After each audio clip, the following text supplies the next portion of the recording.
Hey, good morning.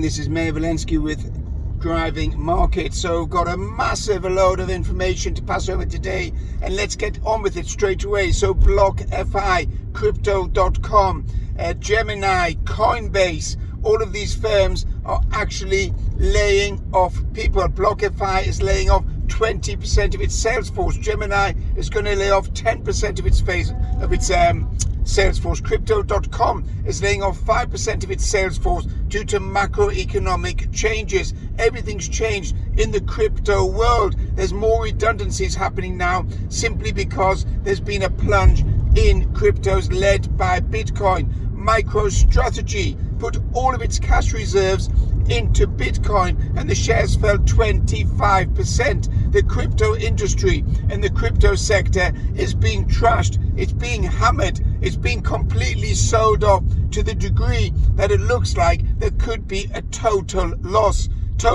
where everyone loses all their money in the crypto sector. Now, I've been warning for months and months that Bitcoin is going to go down to $20,000.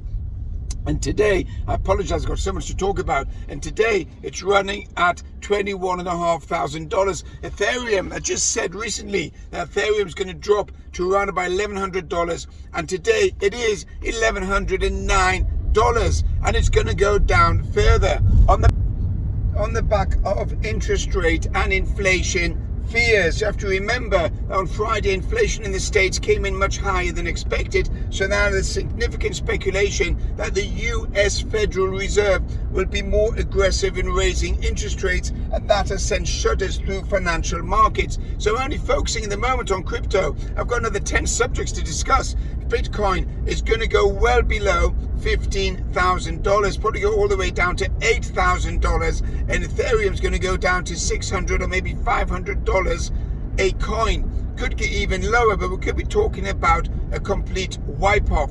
And what I've said, that $15,000, and that's in a good position. So expect further falls on the crypto front. And yesterday it was scandalous that Binance and Coinbase had suspended withdrawals from the crypto's account because of extreme unusual conditions. Now, what confidence does that give to investors or traders when they come to withdraw and they get a notice all withdrawals have been blocked? So what's likely to happen soon as those withdrawals are allowed?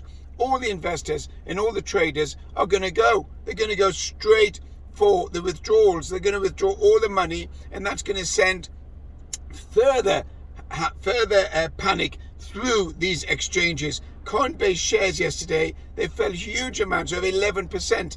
Coinbase is one of the major exchanges in the world, and if you don't allow withdrawals, then in my opinion it's all over. Let's look at bonds. Yesterday the 2-year treasury became inverted. In other words, the 2-year treasury yield at one stage was higher than the 10-year, and that is a clear sign of going into recession. Then during the day, the 10-year treasury spiked to its highest level in 11 years. That's jumped up to 3.37%. And that again is a sure sign that rates are going to rise. The VIX, which is the volatility index. The volatility index jumped 23% yesterday to 34, showing extreme volatility in financial markets. Option traders, the volumes in options and put options was huge as traders are calling the market down.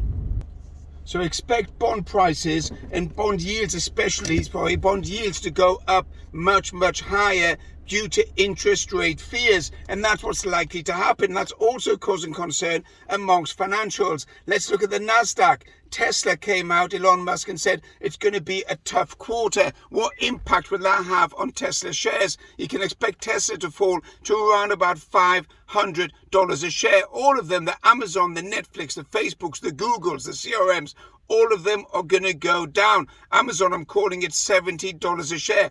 Facebook's going to be trashed all the way down to $100 a share because they're all based on either advertising or supply chain, and the supply chain disruption in China is going to affect Amazon and any other retailer. You're going to end up seeing significant layoffs in the high tech sector. They've already frozen new recruitment. The next stage is letters going out to employees laying off. What impacts are going to have on property? So I'm calling property down 25%. There's a massive bubble globally in property, and property prices will drop as rates rise. You've got the FOMC meeting today and tomorrow, and you can expect a minimum of 50 basis points and a very aggressive statement from the FOMC on Wednesday evening at, I would suggest it's going to be 5:30 UK time, so keep an eye on that. UK may go into recession. We only have 0.9% growth this year. The pound is being hammered, but all currencies are down against the dollar because the best bet is buy the dollar and sell the other majors. Dollar yen is at a 34-year high. It's never been high in this absolutely for these levels for years. So dollar yen, buy the dollar, sell the other majors, because dollar is going to go up. It's going to be the most sought after currency in terms of a safe haven and in terms of interest rates. So that's on the FX side. What have you got on in terms of shares? Well, shares, the only share went up yesterday in the Dow was McDonald's. The rest of them was all red. Everything went down in the Dow. I'm calling the Nasdaq down 7,000. There's still a massive amount of air within the high-tech sector. Startups are finished, SPACs are finished, and therefore you need to stay short of this market. We're going to go through a new era of rising interest rates, and you must tighten your belt and get rid of any car loans or any debt that you have, because it's going to cost you an absolute fortune going forward. You can catch me on Instagram. You can like these YouTubes, come subscribe. You can spread the word. Markets are going down. Get rid of your cryptos. They're worthless. Do not buy NFTs. They're an absolute load of trash. This is Mayor Valensky, Driving Markets. Have a good day.